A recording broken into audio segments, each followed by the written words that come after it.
യേശുവിൽ പ്രിയമായവരെ, എൻ്റെ പേര് യാക്കോബാണ്. യേശുവിനെ സ്വന്തമാക്കിയിട്ട് 16 വർഷമാകുന്നു. 16 വർഷം കൊണ്ട്,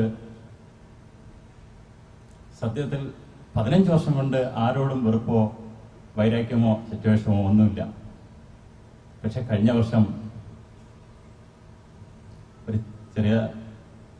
ഒരു സഹോദരനുമായിട്ട് പ്രയാസമുണ്ടായി. എനിക്ക് ഇവിടെ വച്ചല്ല, സൗദി അറേബ്യ വെച്ച്. കാരണം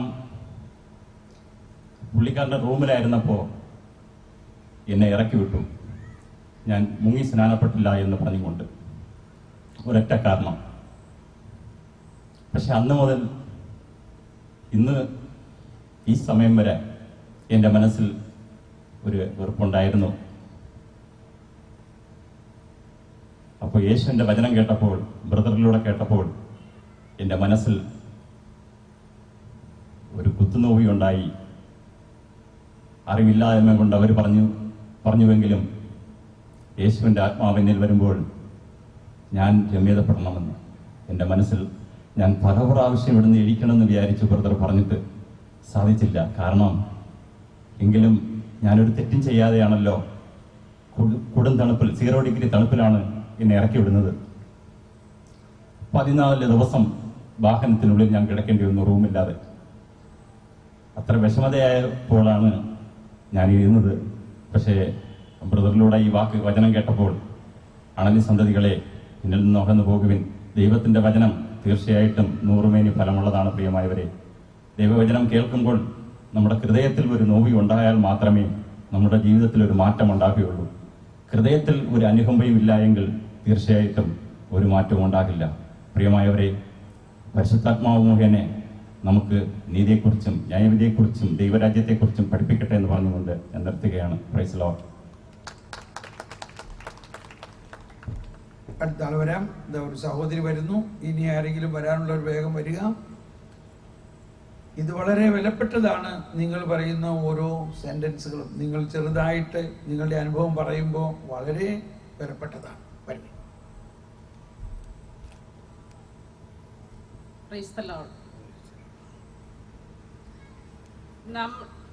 നമ്മൾ ഇന്നും പുലർത്തിക്കൊണ്ടുപോകുന്നത് മോശയുടെ കൽപ്പനകൾ അനുസരിച്ചുള്ള ജീവിതമാണ്.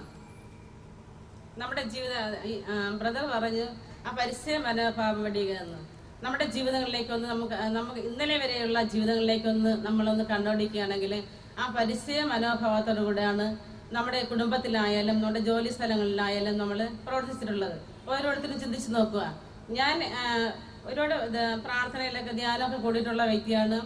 കുറേ കാലമായി ഈശോയിൽ നിന്ന് അകന്നു. വീണ്ടും ക്രിസ്ത്യ ബ്രദറിലൂടെ വീണ്ടും ഈ പ്രാർത്ഥനയിലേക്ക് വരുവാൻ വേണ്ടി സാധിച്ചു. എങ്കിലും പ്രാർത്ഥന അനുഭവത്തിലായിരുന്ന കാലത്തായാലും ഇപ്പോൾ ഇന്നലെ വരെ ആയാലും ആ പരിസര മനോഭാവത്തോടു കൂടെയാണ് നാം എൻ്റെ മോളോടായാലും എൻ്റെ ജോലി സ്ഥലത്തായാലും ഞാൻ പ്രവർത്തിച്ചിരുന്നത്.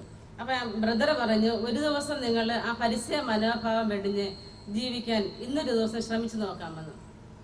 നിങ്ങൾ എല്ലാവരും ശ്രമിച്ചിട്ടുണ്ടായിരിക്കാം. ഞാൻ ശ്രമിച്ചു നോക്കി. നമ്മൾ ആ പരിസര മനോഭാവം വെടിഞ്ഞ് ആ ദൈവ സ്നേഹത്തിൽ ദൈവ കൃപ അനുസരിച്ച് ജീവിക്കണമെങ്കിൽ ഒത്തിരി ബുദ്ധിമുട്ടുള്ള ഒരു കാര്യമാണ്. നമ്മുടെ ഒത്തിരി നല്ല ശരിക്കും വെള്ളമുള്ള ഒരു നദിയിൽ ഒത്തിരി വെള്ളത്തിലേക്ക് നമ്മളെ ഒന്ന് പിടിച്ച് ഒരു ശ്വാസം നമ്മളിൽ നിന്ന് നിലയ്ക്കുന്ന ആ വെള്ളത്തിലൊന്ന് നമ്മളെ മുക്കി അമർത്തിയാൽ എന്തുമാത്രം നാം അതിൽ നിന്ന് പിന്തിരിവാൻ വേണ്ടി നമ്മളെ വ്യഗ്രത അനുഭവപ്പെടുന്നു. ഒരു ബുദ്ധിമുട്ട്, ഒരു മരണത്തോട് മല്ലടിക്കുന്നത് പോലുള്ള മരണവുമായിട്ടുള്ള പോരാട്ടം പോലെയാണ് ഈ പരിസര മനോഭാവം വേണ്ടിയുള്ള ജീവിതം എന്ന് എനിക്ക് തോന്നുന്നു. ഞാൻ ഒരു ദിവസം അത് എൻ്റെ ജീവിതത്തിൽ പ്രാവർത്തികമാക്കി. ശ്വാസം മുട്ടുന്ന ഒരു അനുഭവം. എൻ്റെ വീടിനടുത്തുള്ള എൻ്റെ ഒരു കുട്ടി, അവളടുത്ത് ഞാൻ പറഞ്ഞു, ഷൈജ ഇന്നലെ ബ്രദർ പറഞ്ഞു ഇന്ന് നമുക്ക് പരിസര മനോഭാവം വേണ്ടിയുള്ള ജീവിതം നയിച്ചു നോക്കാമെന്ന്. ഷൈജ അത് അനുഭവിച്ചു. എങ്ങനെയുണ്ട്? ശ്വാസം മുട്ടുന്ന തോന്നുന്നല്ലേ? ഞാൻ അവളോട് ചോദിച്ചു. അവളും പറഞ്ഞിട്ട് ശരിയാണ് ചേച്ചി, ഇപ്പോൾ ശ്വാസം മുട്ടി വീർപ്പ് മുട്ടി നിൽക്കുകയാണെന്ന്. ഇവർ അല്പസമയം കൂടെ കഴിഞ്ഞിരുന്നെങ്കിൽ ധ്യാനത്തിൽ പോയി ആ വീർപ്പ് മുട്ടലൊന്ന് മാറാൻ പറ്റുന്നത്. അപ്പോൾ അന്നൊരു ദിവസം ആ ഒരു അനുഭവം അത് ജീവിതത്തിൽ ഇന്ന് വരെ ഒരുപാട് ധ്യാനം കൂടിയിട്ടുണ്ടെങ്കിൽ ഈ നമ്മളെല്ലാം ധ്യാനം കൂടിയാലും ധ്യാന ദിവസങ്ങളിലായാലും ധ്യാനം കഴിഞ്ഞിട്ടാലും ഈ പരിസര മനോഭാവത്തോടുകൂടെ നാം ജീവിക്കുന്നത്. അന്ന് അവസാനം വരെ ഞാൻ എൻ്റെ മോള് ഒരുപാട് കുസൃതികൾ എന്നോട് കാണിച്ചു. പാല് കാഴ്ചക്കൊണ്ടിരുന്ന സ്ഥലത്ത് പാലിൽ കുറെ പഞ്ചസാര വാരിയിട്ട് അമ്മയുടെ ക്ഷമയെ പരീക്ഷിക്കാൻ വേണ്ടിയിട്ട്. അപ്പൊ എങ്കിലും ഞാൻ അവളെ ഒന്നും പറഞ്ഞില്ല. അന്ന് ജോലി ചെയ്യണമെന്ന് ഒന്നും അവള് ഒത്തിരി കുസൃതികൾ കാണിച്ചു. എന്നിട്ട് ഞങ്ങളെ ഒന്നും പറഞ്ഞില്ല. എങ്കിൽ എപ്പോഴും പ്രാർത്ഥിച്ചു, ദൈവമേ അങ്ങയുടെ കരുണയാൽ എന്നെ നിറയ്ക്കണമേ, ഈശോയുടെ അങ്ങനെ കരുണയാൽ എന്നെ നിറയ്ക്കണമേ എന്ന്. ഈ അവസാന നിമിഷം ധ്യാനത്തിന് വരാൻ സമയത്താണ് ചായ ഇട്ടുകൊണ്ടിരുന്ന സമയത്ത് പാലിൽ കുറെ പഞ്ചസാര വാരിയിട്ട്. അങ്ങനെയെങ്കിലും അമ്മയിൽ ദേഷ്യം വരാൻ വേണ്ടിയിട്ട്. എങ്കിലും ഞാൻ ഈശോയുടെ ഈശോയെ അങ്ങനെ കരുണയാൽ എന്നെ നിറയ്ക്കണമെന്ന്. അപ്പൊ ഈശോയുടെ കരുണ നമ്മളിലേക്ക് വരുമ്പോൾ ആ പരിസയ മനോഭാവം വെടിയുവാൻ വേണ്ടി ഒത്തിരി സാധിക്കും. അപ്പൊ മോശയുടെ കൽപ്പനകളെ നമ്മൾ ഉപേക്ഷിച്ചുകൊണ്ട്, മോശയുടെ കൽപ്പനകൾ അല്ലാതെ ദൈവം നമുക്ക് നൽകിയ ആ കൽപ്പനകൾ അനുസരിച്ച് ജീവിക്കുവാൻ സാധിക്കും. അപ്പൊ ഈ പരിസയ മനോഭാവം നമ്മളിൽ നിന്ന് പൂർണ്ണമായി മാറും. ബ്രദർ പറഞ്ഞതുപോലെ ആ പരിസയ മനോഭാവം പെട്ടെന്ന് നമ്മളിലേക്ക് വിട്ടുപോകില്ല. അത് ആ പരിസയ മനോഭാവം എല്ലാം വെടിഞ്ഞ് ദൈവത്തിന്റെ കൃപ നമ്മളിലേക്ക് ഒഴുക്കിയുള്ള ഒരു ജീവിതം നയിക്കണമെങ്കിൽ ഒത്തിരി ബുദ്ധിമുട്ടുള്ള ഒരു കാര്യമാണ്. അത് പുതിയൊരു അനുഭവമാണ്. പിന്നീട് ആദ്യ ദിവസം ബ്രദർ പറഞ്ഞ പാപം ചെയ്യുന്നവർ സ്വർഗത്തിൽ പോകുമെന്നുള്ളത് പുതിയൊരു അറിവാണ്. നമുക്കെല്ലാം കിട്ടിയ പുതിയൊരു അറിവായിരിക്കും. നമ്മൾ ഇതുവരെ കാറ്റസിസത്തിലായാലും വേറെ ഏതെങ്കിലും പ്രാർത്ഥനയിലൂടെ ആയാലും നമുക്ക് ലഭിച്ചിട്ടുള്ള അറിവ് പാപം ചെയ്യുന്നവർ നിത്യ നരകാഗ്നിയിൽ പോകുമെന്ന്. അതിന് നമുക്ക് കുറച്ച് നാൾക്ക് മുമ്പ് നമ്മുടെ പള്ളി ചർച്ചകളിലേക്ക് ഒരു ഫിലിം ഷോ ഉണ്ടായിരുന്നു അന്ത്യവിധിയെ കുറിച്ച്. അന്ത്യവിധിയിൽ ഇങ്ങനെ ചിത്രത്തിലൂടെ കാണുന്നുണ്ട്, പാപം ചെയ്യുന്നവരെല്ലാം നരകത്തിൽ പോകുന്നു, നന്മ ചെയ്യുന്നവർ സ്വർഗത്തിലേക്ക് വരുന്നു. ആ ഒരു ചിന്ത എപ്പോഴും നമ്മുടെ മൈൻഡിലുണ്ടായിരിക്കും. അതായത് അങ്ങനെയുള്ള ഒരു ചിന്ത എൻ്റെ ഹൃദയത്തിലുണ്ടായിരുന്നു, പാപം ചെയ്താൽ സ്വർഗത്തിൽ പോകുമെന്ന്. ചില കൊച്ചു കൊച്ചു തെറ്റുകളൊക്കെ എൻ്റെ മോൾ കാണിക്കുമ്പോൾ അടി കൊടുക്കാറുണ്ട്, അവളെ ശാസിക്കാറുണ്ട്. അപ്പൊ അവളെന്നോട് ചോദിക്കും, അമ്മ പ്രാർത്ഥിക്കുന്നുണ്ടല്ലോ, അമ്മ ഇങ്ങനെയൊക്കെ എന്നെ ചെയ്യുന്നുണ്ടല്ലോ, അമ്മ സ്വർഗത്തിൽ പോകുമെന്ന് ചോദിച്ചു ഒരു ദിവസം. അപ്പൊ പെട്ടെന്ന് ഞാൻ പറഞ്ഞു, ഞാൻ സ്വർഗത്തിൽ പോകുമെന്ന് പറഞ്ഞു. അപ്പൊ അങ്ങനെ ഒരു ചിന്ത, എങ്കിലും എൻ്റെ ഒരു ചിന്ത ഉണ്ടായിരുന്നു. ഞാനിങ്ങനെ എൻ്റെ ഇങ്ങനെ ചെറിയ ചെറിയ തെറ്റുകളൊക്കെ ചെയ്യുമ്പോൾ എൻ്റെ കുഞ്ഞിനോട് ചോദിച്ചല്ലോ, അമ്മ സ്വർഗത്തിൽ പോകുമെന്ന്. ദൈവമേ, ഞാൻ സ്വർഗത്തിൽ വരുമോ, ഞാൻ ഇങ്ങനെ തെറ്റ് ചെയ്യുന്നുണ്ടല്ലോ എന്ന്. അപ്പൊ ഈ ക്ലാസ്സിലൂടെ മനസ്സിലായി. അപ്പൊ നമ്മൾ തെറ്റ് ചെയ്യുമ്പോൾ എങ്കിലും ഞാൻ പിന്നെ മനസ്സിൽ പറയും, ബ്രദറിന് എന്തോന്ന് തെറ്റ് ചെയ്യുന്നവരിങ്ങനെ. അപ്പം ഇങ്ങനെ എൻ്റെ കൂടെ ജോലി ചെയ്യുന്ന ഒരു സഹോദരിയുമായി ഞാൻ ചർച്ച ചെയ്തു. ഒരു ദിവസത്തെ ക്ലാസ് കഴിഞ്ഞ് പിറ്റേ ദിവസം ആ വ്യക്തി ഇതുപോലെ ഒരു തെറ്റ് ചെയ്ത ഒരാൾ അങ്ങനെ റോഡിലൂടെ നടന്നു പോകുന്നു. ആ സഹോദരനോട് പറഞ്ഞു, ഇത് ഇങ്ങനെയൊക്കെ തെറ്റ് ചെയ്തല്ലോ, ഇവരെന്തോന്ന് ബൈബിൾ എടുത്ത് വായിക്കുന്നുണ്ട്, ദേവാലയത്തിൽ പോകുന്നുണ്ട്, ഇവരൊക്കെ പാപം ചെയ്തുകൊണ്ട് പ്രാർത്ഥിക്കുന്നുണ്ട്, ഇവർ സ്വർഗത്തിൽ പോകുമോ? ഇവർ സ്വർഗത്തിൽ പോകില്ല, നരകത്തിൽ തന്നെ. അപ്പൊ ഞാൻ അവരോട് പറഞ്ഞു, ഇല്ല, ഞങ്ങൾ കിട്ടിയ ക്ലാസ് അനുസരിച്ച് അവർ സ്വർഗത്തിൽ തന്നെ പോകും. പിന്നെ ഇന്നലത്തെ ഒരു പത്രം, നിർഭയ കൊലക്കേസ്, നിഷ എന്നൊരു സഹോദരിയെ ഒരു വ്യക്തി പീഡിപ്പിച്ച് കൊലപ്പെടുത്തി. അത് പത്രത്തിലൂടെ നിങ്ങളെല്ലാം വായിച്ചു കേട്ട് ഒത്തിരി ദുഃഖം നിറഞ്ഞൊരു അനുഭവമായിരുന്നു. അവളുടെ ഒത്തിരി പീഡനം അനുഭവിച്ച് മരിച്ചൊരു വ്യക്തി.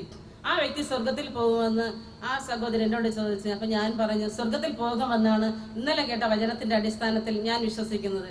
അപ്പൊ ആ സഹോദരനോട് ചോദിച്ചു, എങ്ങനെ ആ വ്യക്തി സ്വർഗത്തിൽ പോകും? ഇത്ര മാത്രം നികൃഷ്ടമായിട്ട് ഒരു സ്ത്രീ, ഒരു പെൺകുട്ടിയെ ബലാത്സംഗം ചെയ്ത് കൊന്ന്.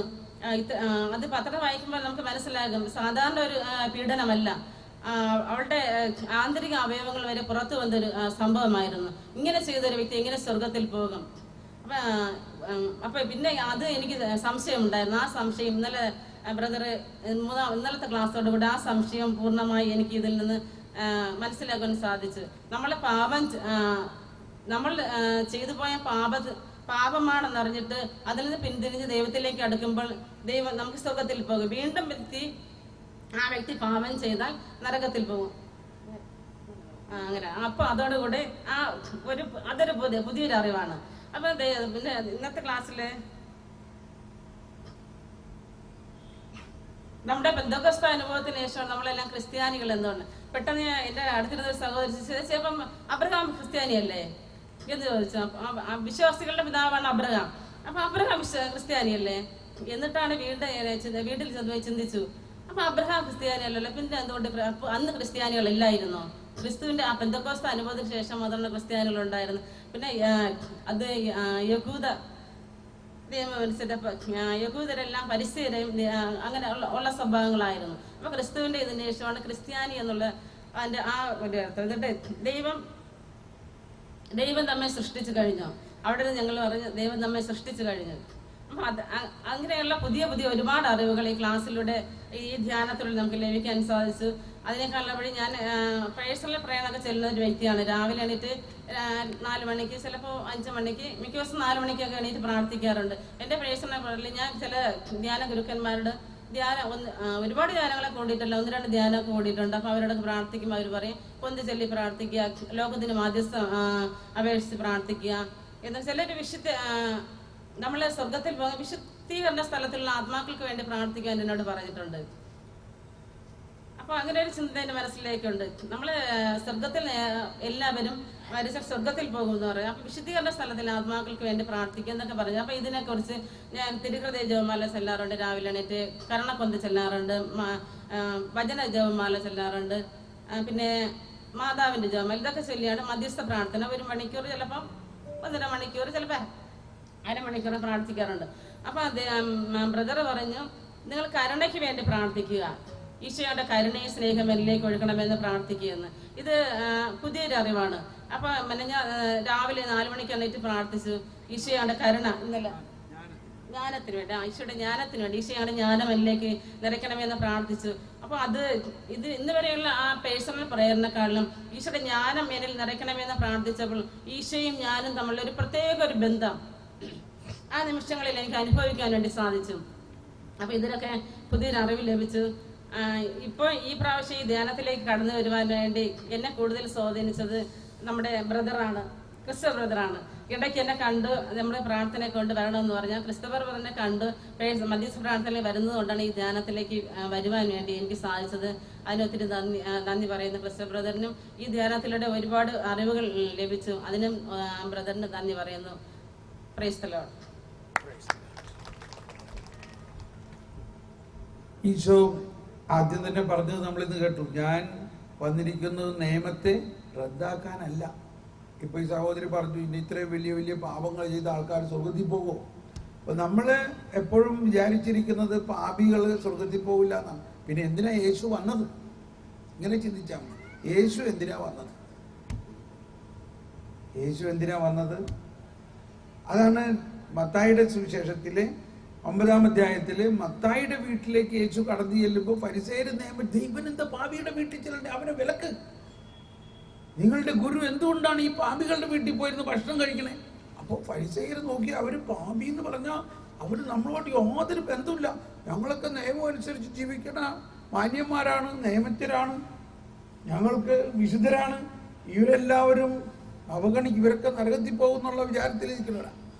ഈശോ അന്ന് അവരോട് പറയുകയാണ്, ഞാൻ വന്നിരിക്കുന്നത് നീതിമാന്മാരെ തേടിയല്ല. ഒന്ന് പറഞ്ഞ എല്ലാവരും, ഞാൻ വന്നിരിക്കുന്നത് നീതിമാന്മാരെ തേടിയല്ല, പാപികളെ തേടിയാണ്. ശരിയായല്ലോ, കൃത്യമല്ലേ? ഇത് ഞാൻ പറഞ്ഞെന്നല്ല പറയേണ്ടത്, നിങ്ങൾ ദൈവത്തിന്റെ വചനത്തിന്റെ അർത്ഥം ഇപ്പോഴാണ് മനസ്സിലാവുന്നത്. അതുകൊണ്ടാണ് ഈശോ പറഞ്ഞത്, ആദ്യം നിങ്ങൾ ദൈവരാജ്യം ദൈവനീതിയും മനസ്സിലാകുമ്പോഴാണ് ഈ ബൈബിള് മുഴുവൻ നമുക്ക് മനസ്സിലാവുള്ളൂ. ദൈവനീതി എന്ന് പറയുന്നത് പാപിയെ അന്വേഷിച്ച് നടന്ന് അവന്റെ പാപത്തിന് പരിഹാരം ചെയ്ത് അവനെ സ്വർഗത്തിലേക്ക് കൊണ്ടുവരുന്നതിനാണ് ദൈവനീതി എന്ന് പറയുന്നത്. അതുകൊണ്ടാണ് ഈശോ തന്നെ പ്രാർത്ഥിക്കുകയാണ്, നീതിമാനായ പിതാവേ, അങ്ങ് എന്നെ അയച്ചിരിക്കുന്നത് എല്ലാവരെയും സ്വർഗത്തിലേക്ക് കൊണ്ടുവരാൻ വേണ്ടിയാണല്ലോ. ആരെയാ സ്വർഗത്തിലേക്ക് കൊണ്ടുവരണേ? ഏറ്റവും വലിയ. അപ്പൊ എങ്ങനെയാണ് ഏറ്റവും വലിയ ഒരു പാപി സ്വർഗത്തിൽ കയറുന്നതെന്ന് നമ്മൾ ഒരു പ്രാവശ്യം പറഞ്ഞു. നമ്മളൊന്നുകൂടി പറയുകയാണ്, എന്തുകൊണ്ടാണ് മനുഷ്യരിലെല്ലാം പാപം വന്നത്? ആദിമാതാപിതാക്കൾ ചെയ്ത ഉത്ഭവപാപം മൂലമാണ്. എന്ത് പാപത്തിനാണ് യേശു പരിഹാരം ചെയ്തത്? ഈ ഉത്ഭവപാപത്തിന് യേശു പരിഹാരം ചെയ്തു കഴിഞ്ഞിരിക്കുന്നു. ഇനി അത് വിശ്വസിക്കാതെ ഇന്ന് ജീവിക്കുന്ന മനുഷ്യരിൽ, ഇപ്പൊ പറഞ്ഞ പോലെ ക്രൂരമായ കൊലപാതകം വരെ ചെയ്യുന്ന മനുഷ്യരിൽ ഈ പാപം മൂലം, യേശുവിൽ വിശ്വസിക്കാത്തത് മൂലം, യേശുവിനെ തിരസ്കരിക്കുന്നത് മൂലമായിരിക്കും, യേശുവിനെ അറിയാത്തത് കൊണ്ടുകൂടിയായിരിക്കാം ഇത് ചെയ്യുന്നത്. ഇവിടെയാണ് നമ്മുടെ പ്രാർത്ഥനകൾ, ONDCOയെ ഞങ്ങളുടെ പാപങ്ങൾ ക്ഷമിക്കണമേ, നരകാഗ്നിയിൽ നിന്ന് ഞങ്ങളെ രക്ഷിക്കണേ. ആരെ രക്ഷിക്കണം? ഈ നമ്മൾ കുമ്പസാരിച്ച് കുർബാനയെ കൊള്ളുന്ന നമ്മളെ രക്ഷിക്കുന്ന കാര്യമാണ് അവിടെ പറയണേ. നരകാഗ്നി. ഇപ്പൊ നമ്മളെല്ലാവരും എല്ലാ ദിവസവും പ്രാർത്ഥിച്ച് കുർബാന ചൊല്ലി കുമ്പസാരിച്ച് ജീവിക്കുന്ന ആൾക്കാരാണ്. മാമോദീസ സ്വീകരിച്ച് നമ്മളെ ഒരു തരത്തിലും നരകത്തിൽ കൊണ്ടുപോകാൻ പറ്റില്ല. കാരണം എന്താ? നമ്മുടെ ഉള്ളിൽ ക്രിസ്തുവിന്റെ മുദ്രയുള്ളതാണ്. എന്നാൽ ക്രിസ്തുവിനെ അറിയാതെയും ക്രിസ്തുവിൽ വിശ്വസിക്കാതെയും മാരകമായ പാപത്തിൽ കഴിയുന്ന വ്യക്തികളുണ്ട്. അവരെ നമ്മുടെ ഈ മധ്യസ്ഥ പ്രാർത്ഥനയിലൂടെ മാതാവിൻ്റെയും ഔസേപ്പിതാവിൻ്റെയും സകല വിശുദ്ധന്മാരുടെയും മധ്യസ്ഥത്തിലൂടെ സ്വർഗത്തിലേക്ക് കൊണ്ടുവരാം. ഇതിനെ ദണ്ഡവിമോചനത്തിന്റെ ഒരു കാര്യം കൂടി ഉണ്ട് ഇവിടെ. അവിടെ പറയുന്നത് ഇതാണ്: സഭയുടെ ഖജനാവ് അല്ലെങ്കിൽ സഭയുടെ നിധി എന്ന് പറയുന്നത്, സഭയ്ക്ക് ഒരു നിധിയുണ്ട്, ഒരു ട്രഷറി. ആ സഭയുടെ ട്രഷറി എന്ന് പറയുന്നത് സകല പുണ്യവാളന്മാരുടെയും പ്രാർത്ഥനകളും നന്മകളുടെയും ഫലം നിറഞ്ഞിരിക്കുന്ന ഒരു നിധിയാണത്.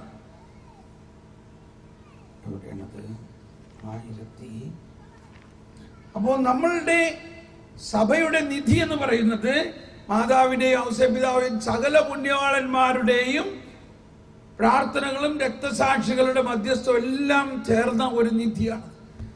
ആ നിധിയിൽ നിന്ന് എല്ലാ മനുഷ്യരിലേക്കും അനുഗ്രഹം ഒഴുകാം. അപ്പോൾ നമ്മുടെ മധ്യസ്ഥ പ്രാർത്ഥനയ്ക്ക് വലിയ ശക്തിയുണ്ട്. ഏറ്റവും വലിയ പാപിയെയും നരകത്തിൽ പോകാനിരിക്കുന്ന അവസ്ഥയിൽ അവനെ മാനസാന്തരപ്പെടുത്താൻ, ഇപ്പൊ ഈ പറഞ്ഞ ആള് അയാളുടെ ജീവിതത്തിൽ കർത്താവെ ഞാൻ ചെയ്ത് തെറ്റിപ്പോയി, എന്നോട് ക്ഷമിക്കണേ എന്ന് പറയാൻ ഉള്ള മനസ്സ് അയാൾക്ക് ഉണ്ടാക്കാൻ നമ്മുടെ പ്രാർത്ഥനകൾക്ക് സാധിക്കും. കൊച്ചു ത്രേസ്യയുടെ ഒരു ഉദാഹരണം പറയാം. 14 വയസ്സുള്ളപ്പോൾ ഫ്രാൻസിൽ നടന്ന വലിയ ഒരു സംഭവമാണ്. 3 കൊലപാതകം ഒരു ദിവസം നടത്തി ഫ്രാൻസിനി എന്ന് പറഞ്ഞ ഒരു ട്രിപ്പിൾ ഇതുപോലെയൊക്കെ തന്നെ ഒരു സംഭവമായിരുന്നു. ഒരു അമ്മയെയും മകളെയും അവിടുത്തെ വേലക്കാരിയെയും എന്ന് തോന്നുന്നു, 3 പേരെ ഒരു ഫ്ലാറ്റിൽ ഒന്നിച്ചു കൊന്നു. അത് കഴുത്തറുത്ത് കൊല്ലുന്നു.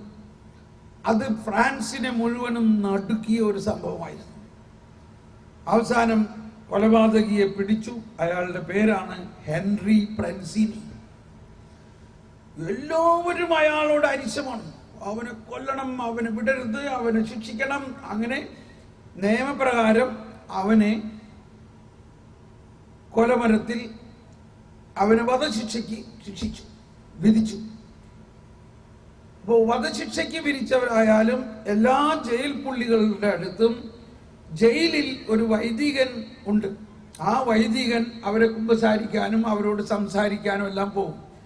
ഫ്രാൻസിനിയുടെ ആ മുറിയിൽ ഈ വൈദികൻ ചെന്നാൽ ആ വൈദികൻ ആട്ടി ഓട്ടിക്കും. എനിക്ക് കുമ്പസാരിക്കണ്ട, എനിക്ക് ദൈവമില്ല, എനിക്ക് ആരുമില്ല, എനിക്കിതൊന്നും കേൾക്കണ്ട എന്ന് പറഞ്ഞു. എന്നിരുന്നാലും എല്ലാ ദിവസവും വൈദികൻ പോകും. ഈ വിവരങ്ങളെല്ലാം അന്നത്തെ ലാ ക്രോസ് എന്ന ന്യൂസ് പേപ്പറിൽ, ഫ്രഞ്ച് പേപ്പർ എല്ലാ ദിവസവും ഈ ന്യൂസ് ഇറക്കിക്കൊണ്ടിരിക്കുകയാണ്. ഇവിടെ കണ്ടില്ല ഈ കൊലപാതകത്തെ കുറിച്ച് ന്യൂസ് എല്ലാ ദിവസവും പേപ്പറിൽ വന്നുകൊണ്ടിരിക്കുകയല്ലേ. അപ്പം റിപ്പോർട്ടേഴ്സ് ഓരോ ദിവസവും ന്യൂസ് ഇറക്കിക്കൊണ്ടിരിക്കുകയാണ്. അപ്പോൾ ഹെൻറി ഫ്രാൻസിനി കുമ്പസാരിക്കാൻ നിഷേധിച്ചിരിക്കുന്നു, ഇത്രാം ദിവസം അവന്റെ വധശിക്ഷ നടപ്പാക്കാൻ പോവുകയാണ്, അവനെ കുമ്പസാരിപ്പിക്കാൻ വന്ന വൈദികനെ ആട്ടി ഓടിച്ചിരിക്കുന്നു, ഇങ്ങനെയൊക്കെ ന്യൂസ് ഇറങ്ങുകയാണ്. ഈ ന്യൂസ് ഒരു ദിവസം കൊച്ചു ത്രേസ്യ കേൾക്കാനിടയായി. ഫ്രാൻസിനി കുമ്പസാരിക്കാൻ വിസമ്മതിച്ചിരിക്കുന്നു. കൊച്ചു ത്രേസ്യ 14 വയസ്സുള്ള കൊച്ചു ത്രേസ്യക്ക് ഭയങ്കര ഹൃദയവേദനയായി. അവൾ പറയാണ്, ഈശോയെ ഞാൻ പ്രാർത്ഥിക്കും, ഞാൻ ഫ്രാൻസിനിയുടെ മാനസാന്തരത്തിന് വേണ്ടി പ്രാർത്ഥിക്കും. എന്നിട്ട് അവളുടെ ചേച്ചിയായ സെലിനോട് പറയുകയാണ്, സെലിൻ ചേച്ചി ഈ രൂപ കൊണ്ടുപോയിട്ട്, ഈ കാശ് കൊണ്ടുപോയിട്ട് വികാരിയച്ഛന് കൊടുത്തിട്ട് ഫ്രാൻസിനിക്ക് വേണ്ടി ഒരു കുർബാന ചെല്ലണം. അവൾ, നീ എന്തീ പറയണേ, നീ ഇത്രയും ചെറുപ്പമായ നീ ഇതൊക്കെ അന്വേഷിക്കേണ്ട കാര്യം എന്താ?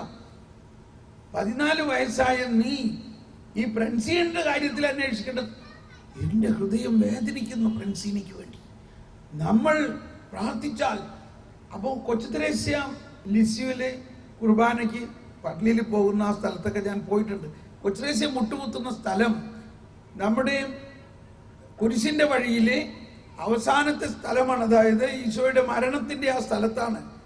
നല്ല കള്ളനും, അപ്പൊ ഈശോ കൊച്ചു ത്രേസ്യ എല്ലാ ദിവസവും കാണുന്ന സംഭവമാണ് ഈ നല്ല കള്ളനെ. അപ്പൊ കൊച്ചു ത്രേസ്യക്കുള്ള ഏറ്റവും വലിയ ഒരു ആശയാണ്, സെലിനോട് പറയാണ്, ഈ നല്ല കള്ളനെ ഈശോ സ്വർഗത്തിലേക്ക് കൊണ്ടുപോയെങ്കിൽ ഈ ഫ്രൻസീനിയെയും സ്വർഗത്തിലേക്ക് കൊണ്ടുപോകാം. ഫ്രൻസീനിയുടെ തെറ്റുകൾ ഈശോ ക്ഷമിക്കാം, നമ്മൾ പ്രാർത്ഥിച്ചാൽ മതി.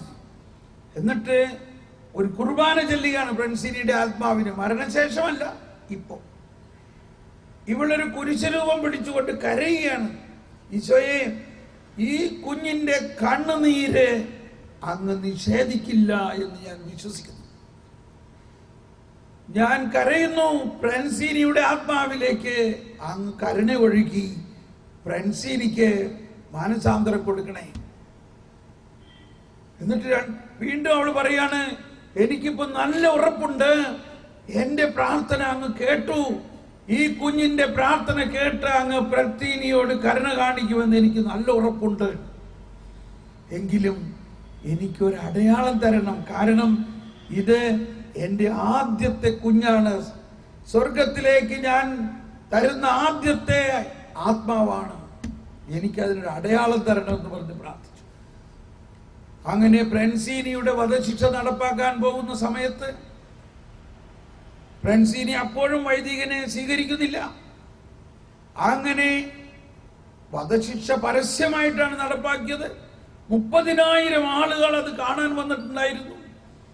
അവരെല്ലാവരും നോക്കി നിൽക്കെ ആ ഗില്ലറ്റിന്റെ അടുത്തേക്ക് ഫ്രൻസീനിയെ കൊണ്ടുചെല്ലുമ്പോൾ ഗില്ലറ്റിന്റെ അകത്ത് തല വെച്ചിട്ട് ഇങ്ങനെ മുറിക്കുന്നതാണ് അന്നത്തെ നടപടി. ആ ഗില്ലറ്റിന്റെ അടുത്തേക്ക് തല വെക്കാൻ പോകുമ്പോൾ ഫ്രൻസീനി പെട്ടെന്ന് തല വലിച്ച വഴി പട്ടാളക്കാരെല്ലാം പോലീസുകാരെല്ലാം ഫ്രൻസീനിയെ പിടിച്ചു. ഫ്രൻസീനി കൊതറുകയാണ്. ഫ്രൻസീനിയുടെ ഹൃദയത്തിൽ ഒരു ചലനം. ഫ്രൻസീനി ഇങ്ങോട്ട് തിരിഞ്ഞു നോക്കുകയാണ്. അവിടെ ആ കുമ്പസാരക്കാരൻ വൈദികൻ ഒരു കുരിശും പിടിച്ചുകൊണ്ട് അവിടെ നിൽക്കുകയാണ്. ഫ്രൻസീനി കണ്ണു തുറന്ന് കണ്ണുനീരോടുകൂടി ആ കുരിശിനെ നോക്കിയിട്ട് പറഞ്ഞു, ആ കുരിശിങ്ങ് കൊണ്ടുവരും, ആ കുരിശിങ്ങ് കൊണ്ടുവരും. വൈദികൻ വളരെ സന്തോഷത്തോടെ ആ കുരിശുമായിട്ട് ഓടിച്ചെന്ന് ഫ്രൻസീനി കണ്ണുനീരോടുകൂടി ആ കുരിശിനെ കയ്യിലെടുത്ത് 3 പ്രാവശ്യം ഉമ്മ വെച്ചു എന്നാ പറയും. Praise the Lord. പിറ്റേ ദിവസത്തെ ന്യൂസ് പേപ്പറിൽ ഏറ്റവും വലിയ വാർത്ത ഇതായിരുന്നു, ഫ്രൻസീനി വധശിക്ഷ നടപ്പാക്കുന്നതിന് മുൻപ് മാനസാന്തരപ്പെട്ടു, 3 പ്രാവശ്യം കുരിശു മുത്തി എന്നുള്ളതാണ്. ഈ ന്യൂസ് പേപ്പർ വായിച്ചുകൊണ്ടിരിക്കുമ്പോൾ കൊച്ചു ത്രേസ്യയ്ക്ക് സന്തോഷം എന്തായിരിക്കണം. അപ്പോൾ കൊച്ചു ത്രേസ്യ പറയാണ്, ഇതാണ് എൻ്റെ ദൈവവിളി, ഞാൻ ഇതുപോലെ പ്രാർത്ഥിച്ച് ഘോരപാപികളെ നിന്റെ സ്വർഗത്തിലേക്ക് പ്രവേശിക്കും. മാനസാന്തരപ്പെടുന്ന ഒരു പാപിയെ പ്രതി സ്വർഗത്തിൽ വലിയ സന്തോഷമുണ്ടാവും. ഇതാണ് എൻ്റെ ജീവിതം. അങ്ങനെ അന്നാണ് കൊച്ചു ത്രേസ്യയുടെ വിളി കൃത്യമായി മനസ്സിലായത്. Praise the Lord. 14 വയസ്സുള്ള ഒരു പെൺകുട്ടിയുടെ പ്രാർത്ഥന കേട്ടിട്ട് ഈ ട്രിപ്പിൾ മർഡറർ ആയ ഫ്രൻസീനിയോടെ കർത്താവ് കരുണ കാണിച്ചതാണ്. ഇതാണ് ക്രിസ്തീയ ശക്തി എന്ന് പറയുന്നത്.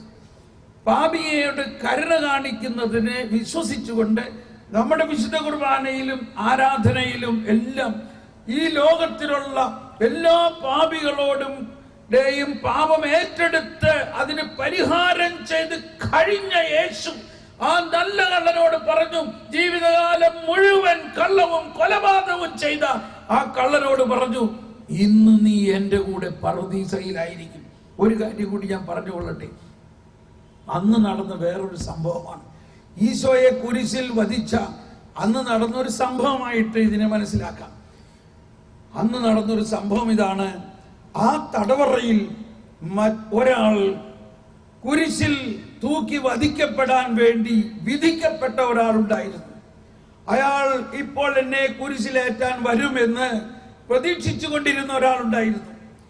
അയാളുടെ ജീവിതത്തിൽ വളരെയധികം തിന്മ ചെയ്ത്, കൊലപാതകം ചെയ്ത്, ക്രൂരകൃത്യം ചെയ്ത ഒരു വ്യക്തിയായിരുന്നു. അങ്ങനെ ഇപ്പോൾ ആരാച്ചാരന്മാർ എന്നെ കുരിശിലേറ്റാൻ വരുമെന്ന് പ്രതീക്ഷിച്ചിരിക്കുമ്പോൾ പെട്ടെന്ന് ജയിലിന്റെ സൂപ്രണ്ടന്റ് വന്നിട്ട് കതക് തുറന്നിട്ട് പറയുകയാണ്, നിങ്ങളുടെ എല്ലാ കുറ്റങ്ങളും, നിങ്ങളുടെ ശിക്ഷ റദ്ദാക്കിയിരിക്കുന്നു, നിങ്ങൾക്ക് പോകാം. ഇയാളിത് കേട്ടിട്ട് സ്തംഭിച്ചു. ഇത്രയും വലിയ കൊലപാതകിയായ എൻ്റെ കുറ്റം റദ്ദാക്കിയെന്നു നിങ്ങൾ എന്താ ഈ പറയണേ? നിങ്ങൾ ഈ എൻ്റെ മരണ സമയത്ത് എന്നെ കളിയാക്കിയാണ്. ഇല്ല, നിങ്ങളുടെ കുറ്റം റദ്ദാക്കിയിരിക്കുന്നു, നിങ്ങൾക്ക് പോകാം. ഇത് വേറെ വല്ലവരായിരിക്കാം, നിങ്ങൾക്ക് തെറ്റുപറ്റിയതായിരിക്കാം. ഉടനെ അദ്ദേഹം ആ ഓർഡർ എടുത്തിട്ട് വായിക്കുകയാണ്. നിങ്ങളുടെ പേര് ബറബ്ബാസ്, 303 നമ്പർ. അത് ഞാനാണ്. ഇതാണ് ഓർഡർ. എങ്ങനെ സംഭവിക്കും? വരുവിൻ, നിങ്ങളുടെ വിലങ്ങുകൾ ഞാൻ അഴിക്കട്ടെ. ചങ്ങലകൾ അഴിച്ചു, വിലങ്ങഴിച്ചു, ഇയാളെ പുറത്തു വിട്ടു. ഇയാൾക്കൊന്നും മനസ്സിലാവുന്നില്ല. എങ്ങനെ എൻ്റെ ഈ കുറ്റങ്ങളെല്ലാം, എൻ്റെ ശിക്ഷ എന്താവും? സൂപ്രണ്ടന്റ് പറഞ്ഞു, നീ ഇറങ്ങി വരും, ധൈര്യമായിട്ട് ഇറങ്ങി വരും, നീ ഇപ്പൊ സ്വതന്ത്രനാണ്. ഒന്നും മനസ്സിലാവുന്നില്ലല്ലോ. ഞാൻ പറഞ്ഞു തരാം. ഇറങ്ങി വരും. പുറത്തിറങ്ങി വന്നിട്ട് പറഞ്ഞു, ഇതാ അങ്ങ് ദൂരെ ആ മലമുകളിൽ, അത് ഗൊൽഗോത്ത എന്നാണ് ആ സ്ഥലത്തിന്റെ പേര്, അവിടെയാണ് കുറ്റവാളികളെ തൂക്കിക്കൊള്ളുന്ന സ്ഥലം. അവിടേക്ക് നോക്കും. ആ 3 കുരിശുകളിലേക്ക് നീ നോക്കും. അതിൽ നടുക്ക് കിടക്കുന്ന കുരിശിൽ ആണ് നിന്നെ തൂക്കിക്കൊല്ലേണ്ടിയിരുന്നത്. എന്നാൽ നീ ചെയ്ത എല്ലാ തിന്മയും ഏറ്റെടുത്തുകൊണ്ട്, അതിന്റെ ശിക്ഷയും ഏറ്റെടുത്തുകൊണ്ട് മറ്റൊരാൾ നിനക്ക് വേണ്ടി ബലി ചെയ്തിരിക്കുന്നു.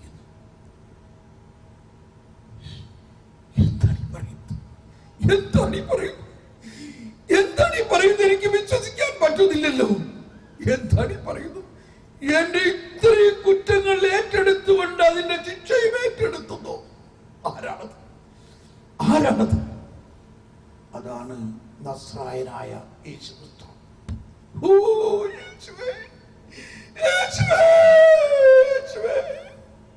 നീ എന്തോ ഒരു വലിയ കരുണയാണ് എന്നോട് കാണിച്ചു.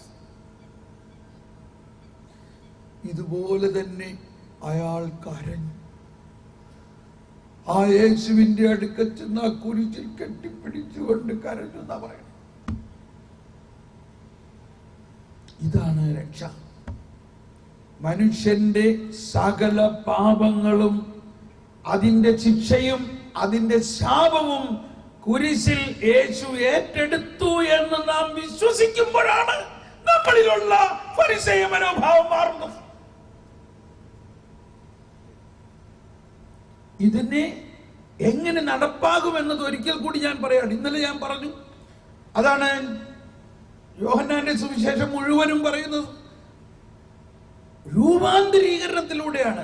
നമ്മൾ വിശ്വസിക്കുമ്പോൾ നമ്മളിൽ ആ കുരിശിൽ മരിക്കുകയും ഉയർക്കുകയും ചെയ്ത കർത്താവായ യേശു നമ്മളുടെ ഓരോ കോശങ്ങളെയും രൂപാന്തരീകരിച്ചുകൊണ്ട് പച്ചവെള്ളം വീഞ്ഞായ മാതിരി നമ്മൾ വീഞ്ഞായി മാറുമ്പോൾ മാത്രമേ ഇത് മാറുകയുള്ളൂ. അതാണ് കൃപ എന്ന് പറയുന്നത്. അതാണ് കൂദാശ എന്ന് പറയുന്നത്. നമ്മൾ വിശ്വസിക്കുകയും നമ്മൾ ഇന്നത്തെ ഈ ആരാധനയിൽ തന്നെ നിങ്ങൾ ഇത് മാത്രം പറയുക, എന്റെ ഈ ഫരിസേയ മനോഭാവത്തെ ഈശോ കുരിശിൽ തറച്ചിരിക്കുന്നു. എനിക്ക് മനോഭാവം വേണ്ട, എനിക്ക് അങ്ങയുടെ ഉയർത്തെഴുന്നേറ്റ ആ കരുണയുടെ മനോഭാവം തരണം. ഇത് എനിക്ക് പറ്റില്ല കർത്താവേ. ഇതാണ് ഈശോ പറഞ്ഞത്, മനുഷ്യന് അസാധ്യമായത് ദൈവത്തിന് സാധ്യമാണെന്ന് പറഞ്ഞു. മനുഷ്യന് അസാധ്യമായത് അവന്റെ പാപത്തിനെ അകറ്റാനും അവനിലുള്ള പരിചയ മനോഭാവത്തെ അകറ്റാനും മനുഷ്യന് സാധ്യമല്ല.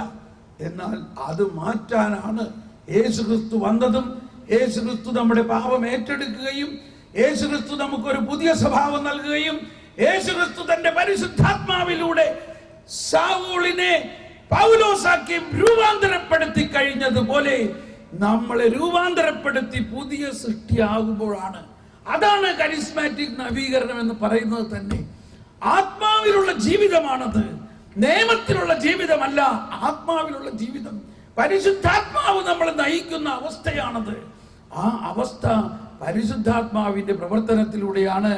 വരുവിൻ, നമുക്കിപ്പോൾ ഈ വിശുദ്ധ കുർബാനയുടെ ഈ ആരാധന സമയത്ത് നമ്മളിത് മാത്രം പ്രാർത്ഥിക്കുക, ഒന്ന് വിശ്വസിക്കുക.